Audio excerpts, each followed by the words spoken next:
All right, let's briefly go over boxes 15 and 16 on the notes, which we have talked about before, but I just want to remind you guys. So for box number 15, we have definition of proportional. That's when you have equal ratios or equal fractions. Okay, so a ratio is a fraction. So 2/3 is equal to 6/9. They are proportional. And that's because they are equal fractions. Like you can get 6/9 from 2/3 by multiplying both the top and the bottom by 3. Similarly, you can come up with another equal fraction by multiplying both the top and bottom by 4, and then you'll get 8/12. These 3 fractions are equal. All right, box 16. Box 16 is solving proportions. So remember that when you have 2 equal fractions, you can solve for a missing part of it by cross multiplying, so like the butterfly method. So you can see over here, we did the 2 times the 12, the diagonals, and then we said 2 times 12 is 24, and that's equal to the x times 3. So 3x is equal to 24. Then you solve for x by dividing by 3 on both sides. We're going to do some examples with this later on in Delta Math. But for now, are there any questions on boxes 15 and 16?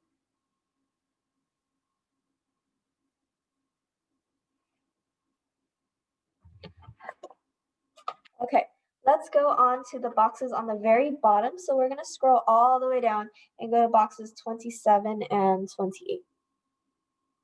So over here, midpoint formula. I know because I taught Math 1 last year that we briefly talked about midpoint formula right before we left school. So I don't know if you remember this, but it's been 7 months, so we're going to go over it again. Midpoint formula. M is the midpoint of AB, so M is the midpoint, okay, M for midpoint. So you can call that M.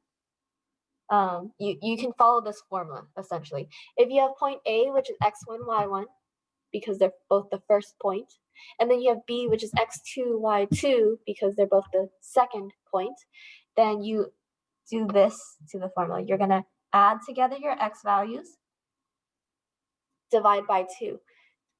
So you do that because to get the middle of something, you want to average it. And then you do the same thing to the y's. You add the y values, and then you divide by 2. So for example, over here, find the midpoint in box 28. Find the midpoint of AB if you have 5, 3 and 9, 7.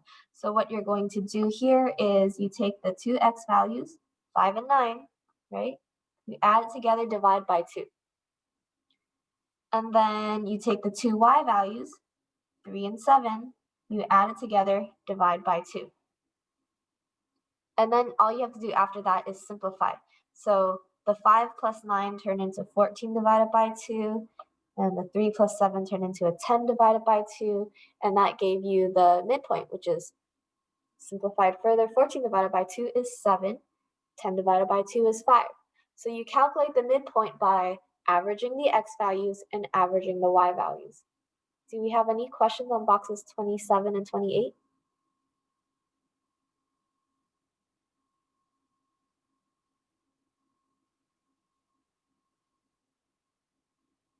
All right, I'm going to end the notes here and I'm going to go ahead and do some Delta Math with you guys.